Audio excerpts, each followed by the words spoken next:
a sock for all times. It's no ordinary sock. It does what it says it does. Fit. Our socks marine, oh, but they don't fall down. This sock fits better than your sock. A funky shaped sock that's an elegant solution to budging in the toes, heel slippage and falling down at the ankle. A sock with patented knit structures that achieve whole foot comfort that you can really feel like, whoa. A sock that acts like a base layer. A sock that's all about the base layer. A thermoregulating, moisture-wicking, body-forming base layer. Fits is a sock that fits better than your sock, maybe even the best sock ever. It really could be Fits, a bull sock for all times. It's no ordinary sock. It does what it says it does. Fit, fit, fit, fit, fit, fit. It really could be Fits layer. It really could be Fits better than your sock, maybe. And welcome back to Rockfight Radio. That was Bold Sock, the newest track from Fits. Fits has been hitting the hit since 2014 with their patented whole foot comfort approach to making performance socks. With their custom fit feel that's like nothing else, they make some of the best basics in the biz. Retailers, make sure to get your pre-order in by December 31st to take advantage of free shipping. Now, let's get back to the show. Welcome to the Rock Fight, where we speak our truth, slay sacred cows, and sometimes agree to disagree. This is an outdoor podcast. It aims for the head. I'm Colin True. It's Monday, and I'm rolling solo as producer Dave has the day off. Coming up, I'm going to talk to you about fear in the outdoor industry, and we'll, of course, have outdoor industry insider and consigliere to the Rock Fight, Owen Comerford.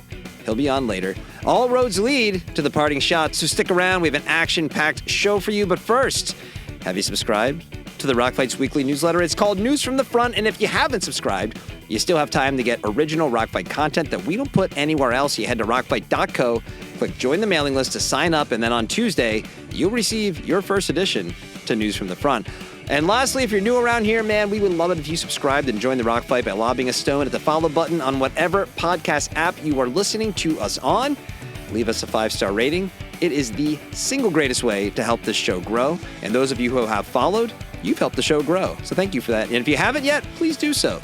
And all right, guys, let's start the show. Welcome to the Rock Fight, Rock Fight, Rock Fight. So fear has been a big topic here at Rock Fight's worldwide headquarters the past week. And in my column for this week's edition of News from the Front, which is our newsletter, subscribe at rockfight.co if you want to get the next one, I wrote about how fear really shapes the narratives in our industry. Now, that take stemmed from an experience I had earlier this week where an outdoor brand put out a press release. I don't want to out them here, so I'm not going to tell you what the release was about or who the brand is, but the bottom line is this brand, they made an announcement. They said to anyone interested in the business of the outdoors, hey, look at us, we did a thing. And I read that thing and followed up with their PR agency and basically said, hey, I saw that thing that you did and that you wanted to make sure that everyone in the outdoor industry noticed. Now, I'd like to talk to an individual about that thing on my outdoor industry-focused podcast because you're clearly looking to have people talking about this thing, right? And the reply I got was, oh, hey, thanks for noticing. Yeah, we're not booking any podcasts right now. We'll let you know if that changes. So why the fuck did you send out a press release? Now, it's very possible that they lied. Maybe they're scared of the honesty we pursue here on the Rock Fight, and I'll hear the person that I was looking to speak to on some other outdoor podcast where it will be nothing but a 60-minute, ass-kissing session. But the point here isn't really this one example or the people involved. Everyone's doing their job. Everyone's trying really hard and doing what they need to do for them and their brand. But it's what I wrote about in my column and the newsletter, and it's that our industry is afraid. I mean, as it pertains to media, can you think of another billion-dollar industry that relies on experiences and consumer goods that doesn't have an entrenched media providing commentary and discourse? For the most part, outdoor media has evolved to be a little more than something that outdoor brands prop themselves up on. And even the smaller titles mostly seem to operate in fear of being critical of the big brands they think they need to rely on. And this fear shows up in different ways and how we even view the brands themselves. So like last week on the show, producer Dave and I talked with our industry insider, Owen Comerford, about the North Face, collaborating with Kim Kardashian's fashion brand Skims. And stick around for later in today's episode where Owen returns. And even though he's not here, we give producer Dave, a high five on how his prediction played out, as well as going a little deeper into that topic. But Owen and I both posted about that episode on LinkedIn this week. And despite the North Face's long history of fashion-based collabs, the common theme by those on the inside of the industry is, how could the North Face do something like this? Meaning, pair with a fashion brand like Skims. And even those that acknowledge the fashion side of what the North Face does, well, they still talk about the technical differentiation of outdoor brands and how the North Face needs to straddle that line between technical outdoorsy stuff and the fashion stuff. But again, to me, this is just the industry bowing the fear. The fear here is a lack of acknowledgement that the outdoor industry has never been about getting to the top of the mountain. And here's what I mean. The North Face Denali. Now, it's an iconic outdoor piece of apparel featuring Polartec 300-weight fleece. It was developed in the mid-'80s and made its outdoor debut on the back of climbers Todd Skinner and Paul Piana on El Cap in 1988.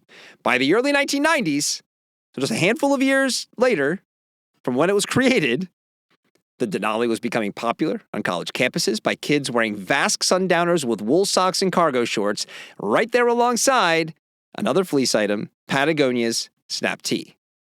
By 1995, the Denali had become a fashion icon along with the Nuptse, which is the model in the Skims collab, by the way, and the Lotse, and the era of product segmentation had arrived.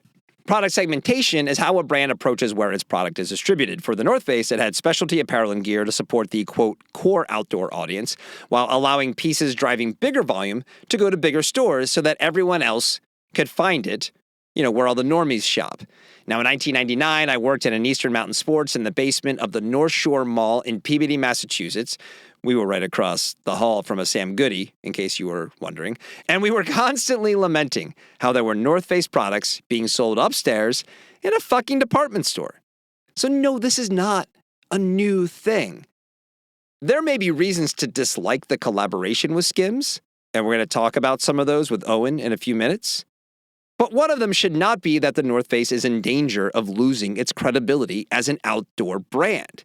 If the outdoor industry was only about getting to the top of the mountain, the North Face would have ended up being something like a $15 to $50 million brand, and neither they nor their contemporaries would ever have even sniffed $1 billion.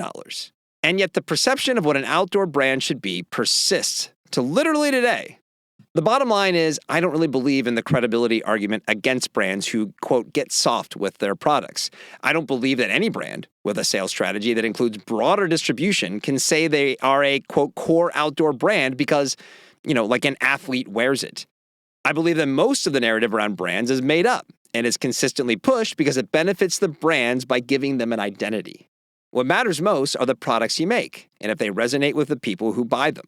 That can be a climber going up El Cap as much as it can be a college freshman who just likes outdoorsy-looking clothing. So, I don't know, maybe the industry isn't afraid. Perhaps fear isn't really the right word. Maybe delusion is what people are exhibiting when they talk about the brand positioning in the outdoor industry. Because whether that's thinking you want attention when you send out a press release that you really don't want at all, or in thinking a brand or product can only be one thing, all you're really doing is hoping that our outdoor world is one way and can't possibly be something else. And I gotta tell you, producer Dave is very unhappy that he's not here today because, would he love to sink his teeth into this conversation. So eat that, producer Dave. How dare you take a day off? All right, it's time. Time for our weekly segment to make sure you are getting more out of the outdoors. It's time for more with Thermore. Folks, you may hear us talking about things that we think are overrated here on The Rock Fight, but you know what is not overrated? A solid, good-looking, and versatile winter coat. One that you can ski in, hike and snowshoe in, and throw on to keep you warm for that quick run to the store that's over so quick that your car never really warmed up. A coat like Duluth Trading Company's AKHG Red Run jacket featuring 80 grams of Thermore insulation.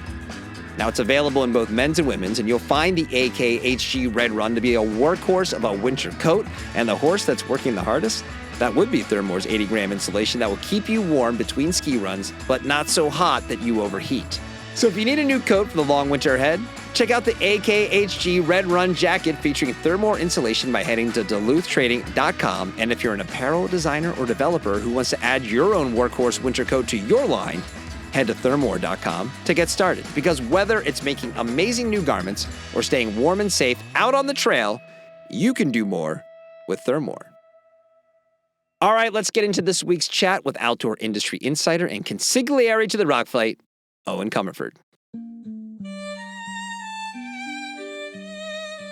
All right, well, we're back with Owen Comerford, the Rock Fight's consigliere, to take a look inside the outdoor industry. How's your week going? How are things going this week? Good. I had a board meeting for one of the companies I work with, and got over my jet lag from Europe. So yeah, I'm back in the saddle. I'm gonna knock on wood. I mean, you're maintaining your health pretty good here for all this travel. Let's not. I don't want to next week you come on and you're just like sunken eyes, like sweating. Yeah, I'm blessed with a very good constitution. I should knock wood or something, but yeah, I don't get sick much. All right. Well, when we talk about big box retail around here, we tend to focus primarily on Dick's Sporting Goods. And listeners, you can get mad at me all you want. I'm going to put REI on that bucket as well. But for the most part, Dick's kind of plays the role of like the big sporting goods store for the majority of the conversations that we have on this show. And I think there are plenty of other big sporting goods chains out there that are also big-time targets of outdoor brands. And earlier this week, Owen, you posted on your highly rated LinkedIn page, which ranks very high in the Nielsen ratings from what I've noticed, that there are some similarities between Dick's and the Pride of Katy, Texas Academy Sporting Goods. So, whereas Dick's, though, is having a pretty decent year, it sounds like, Academy is struggling. So we want to have a conversation today based on that post. Like what's actually happening at big box outdoor retail these days? Yeah, and actually I think Academy has a bigger outdoor category than Dick's. They actually break it out in their earnings as a totally separate category. I think it's close to a quarter of their business is purely outdoor. For Dick's, I don't know what the numbers are, but I think it's probably less than 10%. And obviously for Academy, given where they are, given the customer, it's a lot more hunt fish than the hike, camp, climb outdoor maybe that we talk about.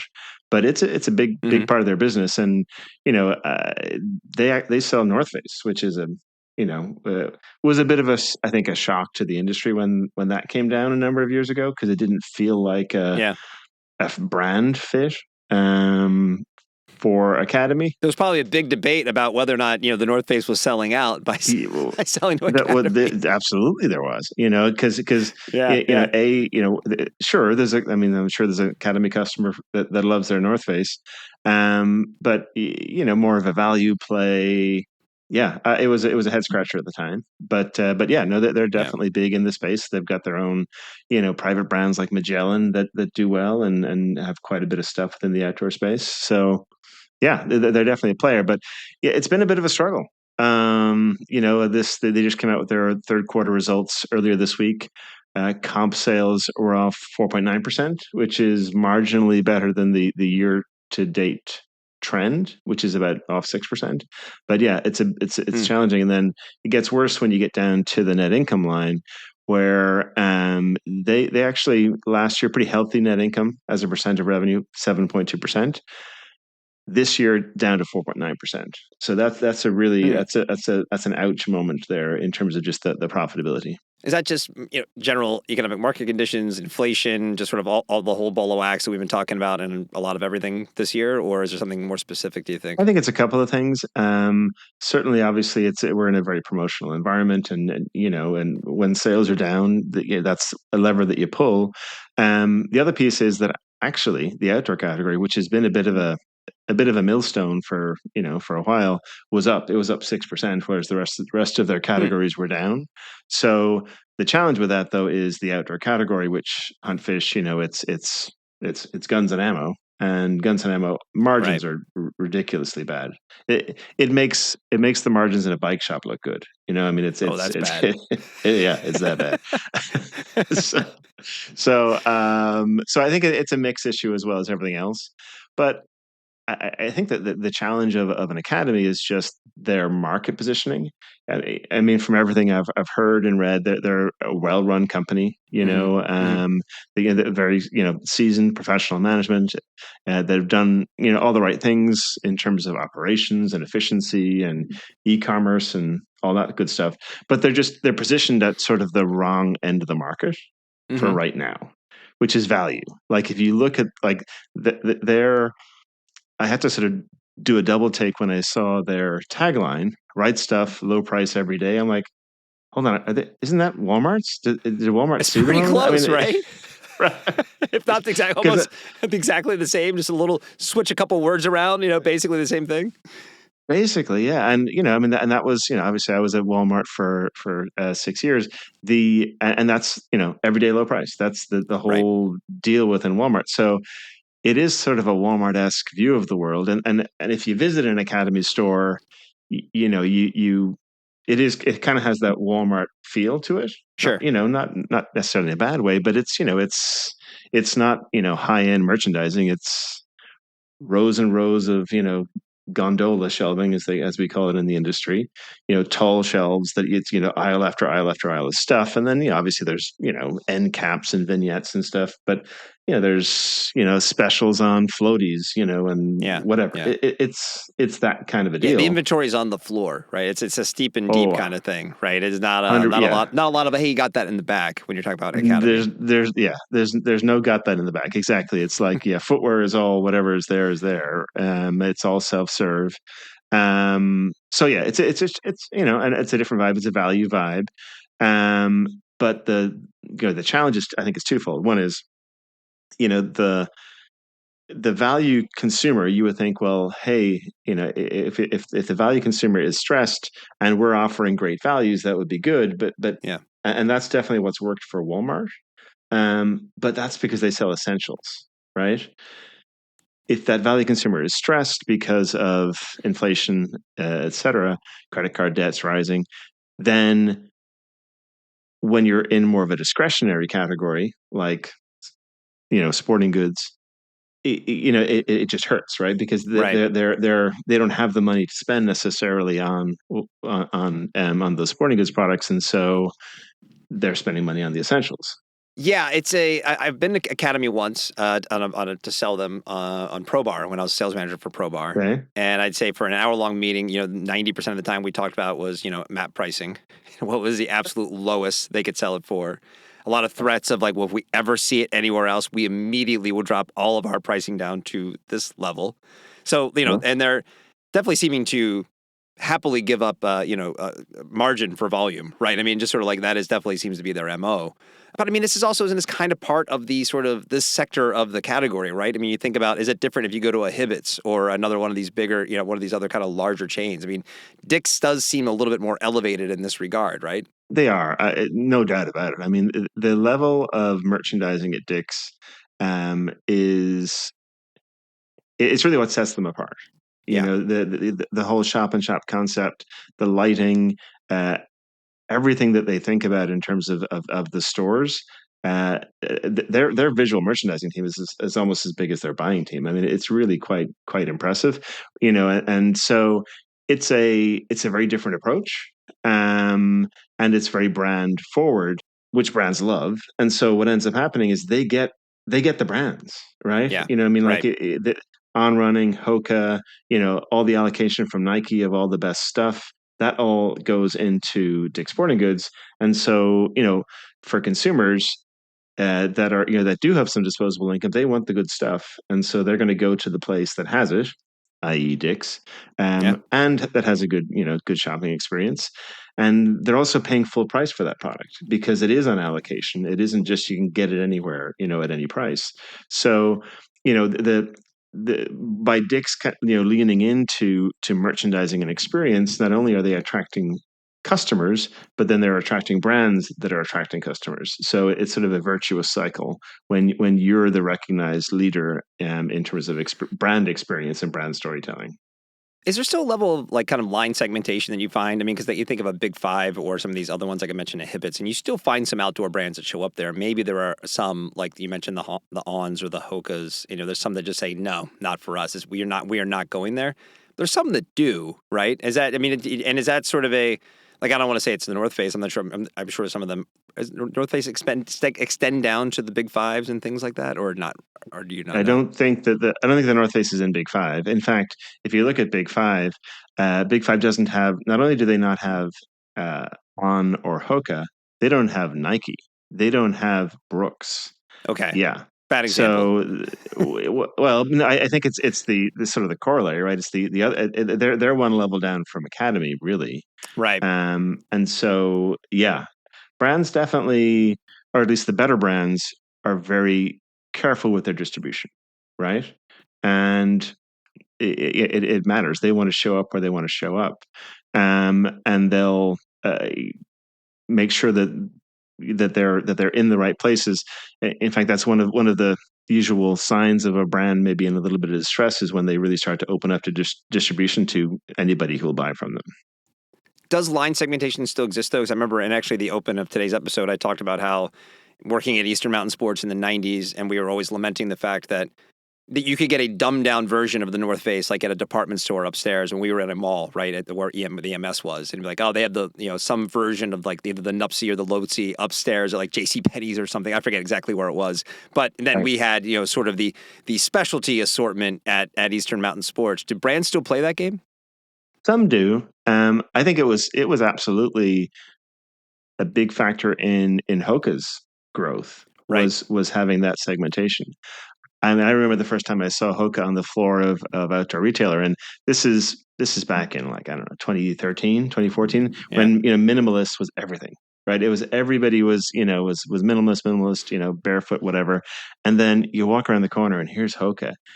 And nowadays, not a good-looking shoe at that point at all. And it looked like a platform shoe. I mean, today we've sort of accepted that look, like, oh yeah, everyone's on these huge foamy shoes. But at the time, it was insane. Yeah, it was like something the Spice Girls would have worn in 1999. Totally, and then you go and pick it up and like, oh my god, this thing weighs nothing. How is that? What sort of weird alchemy have they done on these shoes? And I'm like, we got to get these shoes. These things are different. I mean, I'm always looking for different, right? Yeah, and right. so. And they're at Outdoor Retailer. We're like one of the top retailers. We're like, okay, cool. So sell it to us. No, we're not selling to you. Are you just here as a tease? I mean, what are we doing here, people?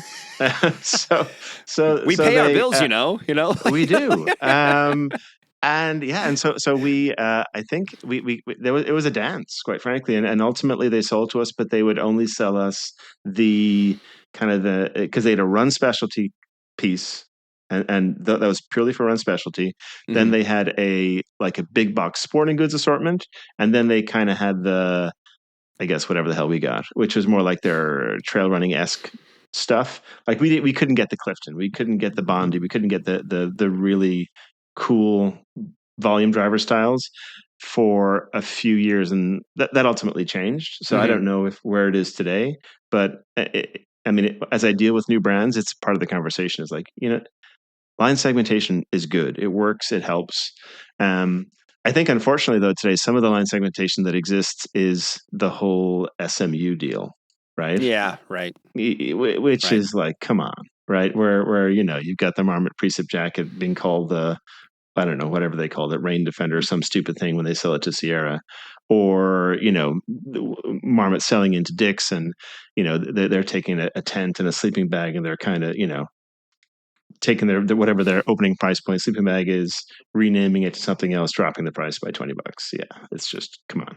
So what's going well in sporting goods? Let's wrap up this piece of the conversation. What is actually going well at the sporting goods category that as you look at it, you're either excited about or you're optimistic about? I mean, really, it's the folks that are leaning into experiential retail, that are investing in retail, investing in the customer experience. They're winning. It's Dick's, it's Shields, it's those folks where people and brands want to show up, right? And as I said in my LinkedIn post, the real gangster move is in times if you can overinvest in the customer experience while everyone else is pulling back during tough times, you win and you take share. And that's what we're seeing right now. And then any takeaways for the specialty crowd in all this? Really, the same story. I would say, sometimes, obviously, the finances are what they are, but the temptation when times are tough is to pull back, right? Is to say, let's retrench, let's cut store hours, let's cut staff hours, let's cut the dollars we're spending on merchandising and fixturing and those sorts of things. And that can just be sort of a slow death to a degree, especially if you've got other players that are in town or the big box players that are investing.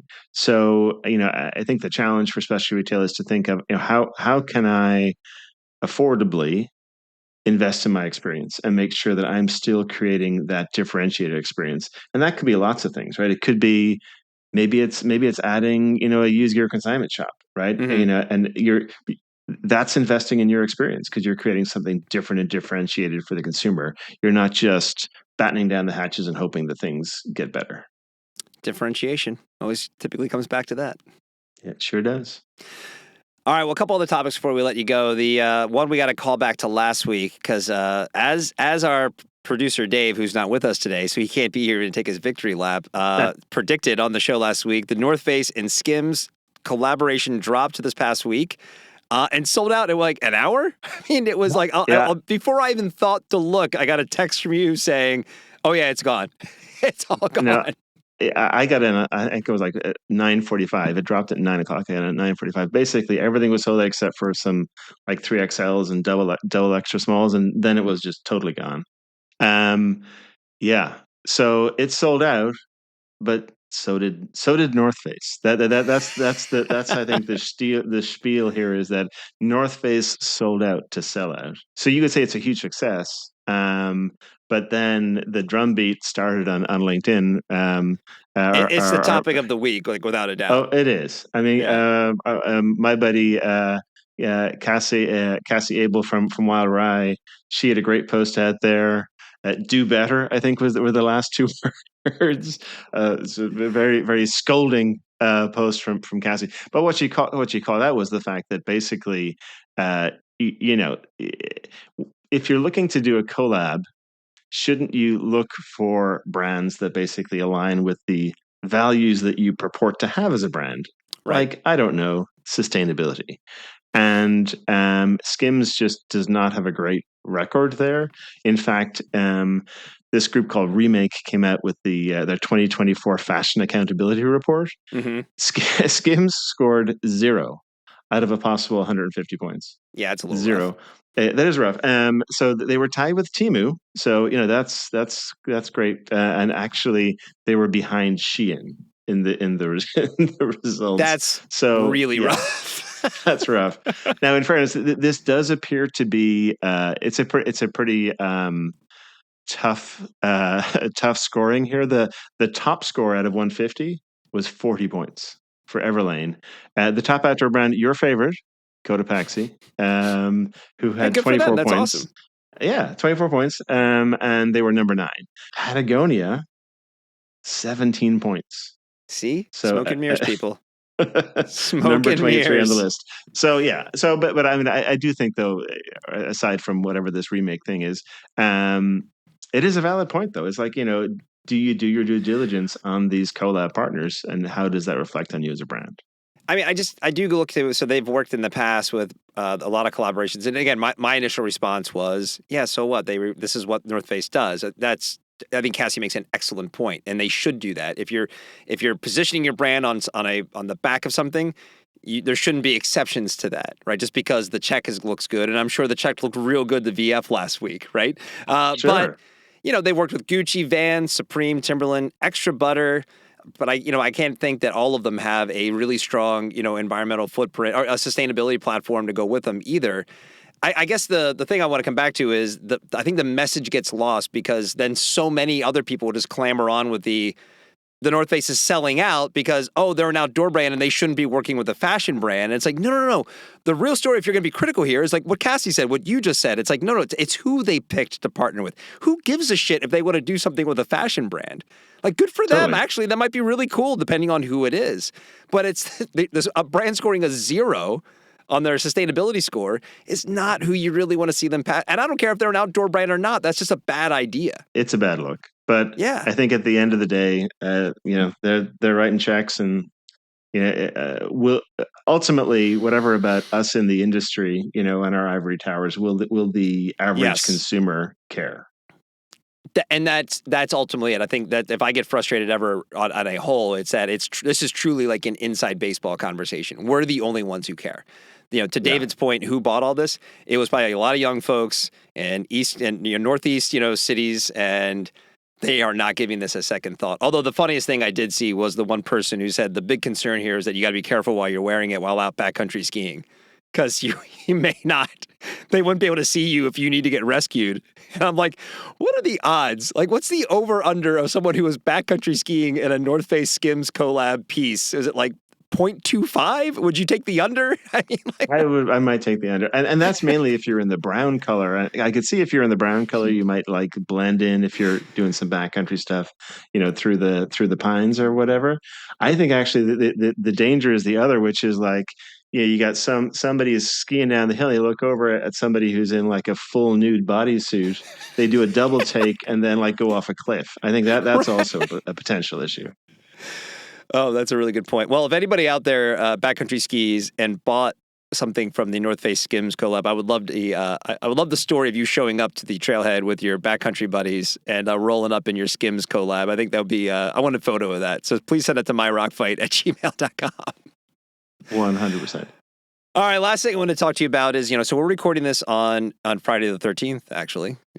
Ominous, maybe. Oh. And then, and just yesterday, though, Under Armour had its first investor day in 6 years. Now, Under Armour is an interesting brand. I hadn't thought about them for a while, which is funny because for most of the 2010s, I feel like they were like the hot brand. The brand that was going to perhaps rival Nike like no one else had.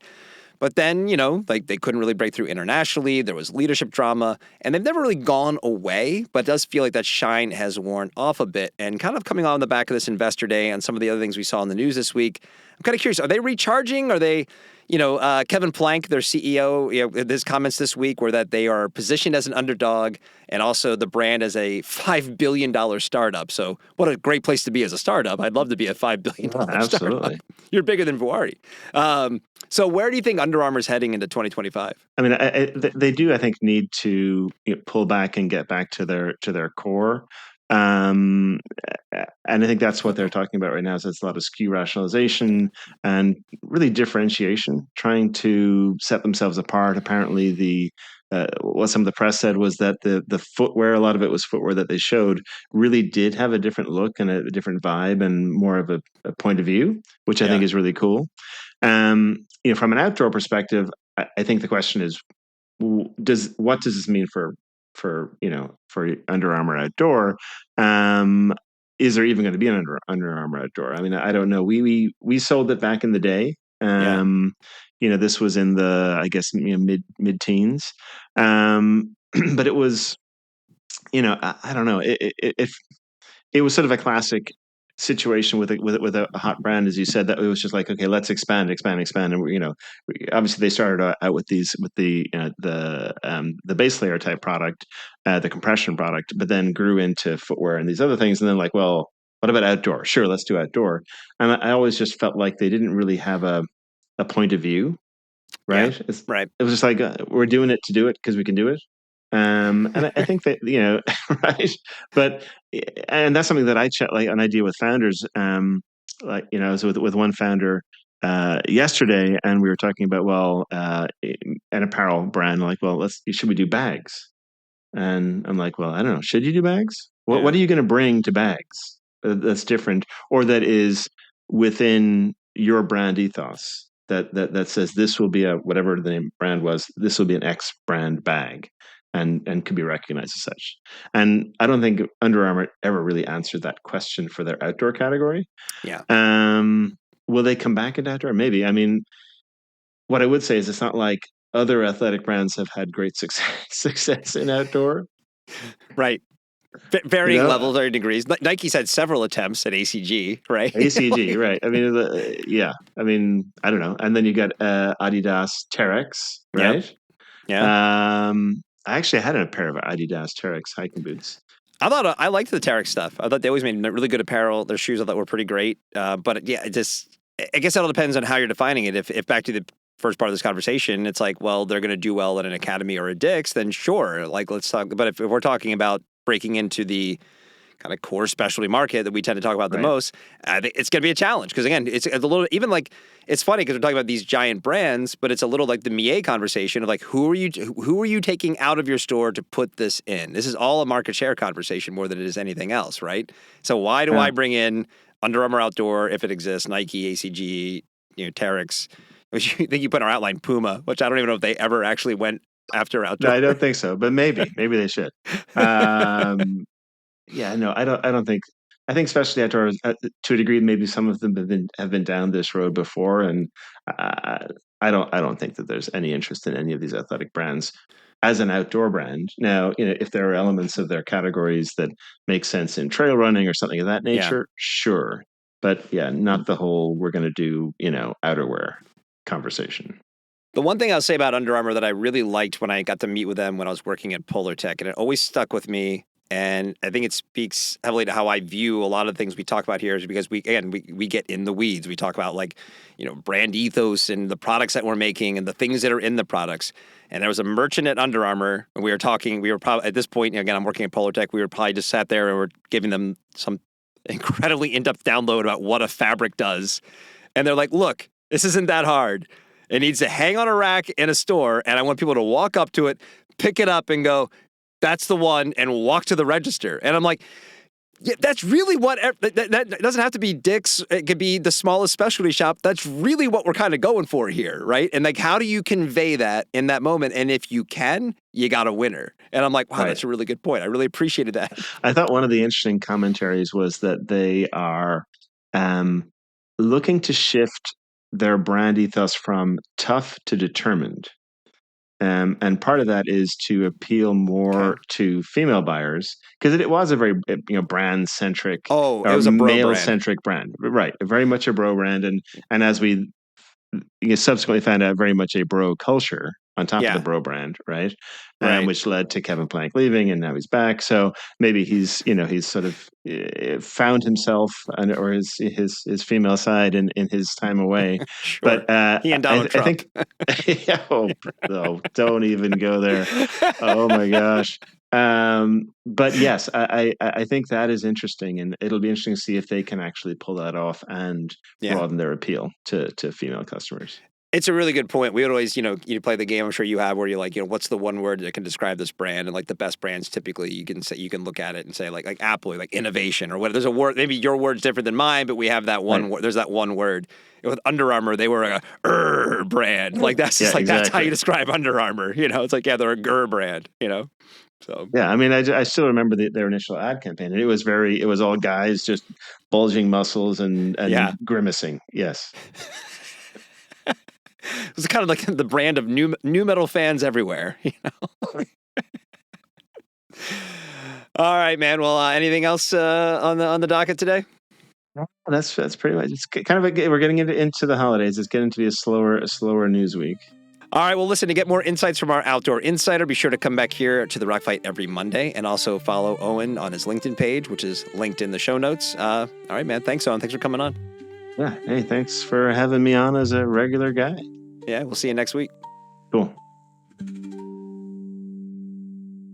For years, outdoor brands have shouted to the skies, each claiming their gear is better, tougher, smarter than the next. They bragged about seams and fabrics, about features you didn't need. And when the world started caring about the planet, those same brands tried to have it both ways, making the same old stuff, but slapping on a green label to soothe out the conscience. But Livsyn isn't like the rest. Livsyn was born to help you strip it all down, to live with intention, own less, live more. It's a simple creed, but simplicity is what matters most. We've been timeless since before we even had a name. Livsyn grew out of a deep hunger for freedom, a love for this earth, and the people who walk it. We don't obsess over the gear. We focus on the life the gear lets you live. Retailers, think on this. How many brands do you carry that are cut from the same old cloth, filling the racks with sameness? Couldn't your floor use a little something different? A brand that doesn't just sell clothes, but sells a way of being? Livsyn gear is built to last, to be repaired, to stick with your customers for a lifetime of trails, peaks, and adventures. In the Ozarks, we have an honest, gritty sensibility with a sharp edge of style. It's what happens when the love of the land meets a modern streak. And if you're wondering, Livsyn's founder, Andrew Gibbs Dabney, can explain it better than anyone. Look, guys, here's the straight talk. We believe in Livsyn enough to put our name on it. Send in your Fall 25 preseason orders by January 15th. Mention this podcast, and you'll get the Rock Fight preseason special, a clean 2% off, stacked on top of Livsyn's own preseason program discounts. Don't wait. Stock the brand that's burning hot in the outdoor world, the brand that's here for the long haul. Be a rock fighter, not just another retailer. Livsyn. Own less, live more. And all right, I may be running solo, but it's time for the parting shot. All right, today for the parting shot, I want to say this. Oh, what a difference a year makes. After a banner holiday season in 2023, insulated cup and mug maker Stanley, they peaked about 11 months ago when Stanley was featured in a Saturday Night Live sketch. Now, for 50 years, SNL has been a measuring stick for what's happening in the zeitgeist, and after a buildup over the past few months and years, Stanley broke through in SNL's Big Dumb Cup sketch. And how fast the decline has come, though, guys. By April, the man credited with the Stanley phenomenon, Terrence Riley, likely sensing that the moment had come and gone for their Big Dumb Cups, had moved to Crocs to take over their Hey Do brand. As we've talked about here on the Rock Fight, the jury's still out on that one. And by the time we arrived to back to school season in July, Owala was laying claim to the title of being the new Stanley. And again, while the jury is still out, if the crown has passed to Owala, Stanley certainly isn't retaining it. Following the paths of Nalgene, Camelback, and Hydro Flask before them, Stanley has definitely fallen from the top, and not just with Owala, but with brands like Thermos entering the mix. But the salt in the wound for poor Stanley came this week when news broke that Stanley had to issue a recall for 2.6 million of its travel lids due to burn risk from a faulty lid. Apparently, there have already been 38 reported injuries, with 11 requiring medical attention. And listen, my parting shot isn't for Stanley, actually. It's a warning shot for any of those looking to take on the mantle of, bottle du jour. It's been proven since the 90s that while it may be hard to become the water vessel of the moment, the upside in sales growth probably makes it worth it, but the decline will come just as fast as a new bottle rises. So if you're going for it, plan accordingly. And now if you excuse me, I'm going to go fill up my Mir Growler in order to then fill up my Life Straw Go and my Yeti Rambler. And that is my parting shot. And that's it for today, guys. We're going to wrap it up there. The Rock Fight is a production of Rock Fight LLC. No producer today, but we do want to say thanks to our guests here every Monday, Owen Comerford. Art direction was provided by Sarah. Have you seen how many subs we got? Gensert. I'm Colin True. Thanks for listening. And here to take us out, it's Krista Makes, and he's going to sing the Rock Fight fight song. We'll see you next time, Rock Fighters. Rock fight.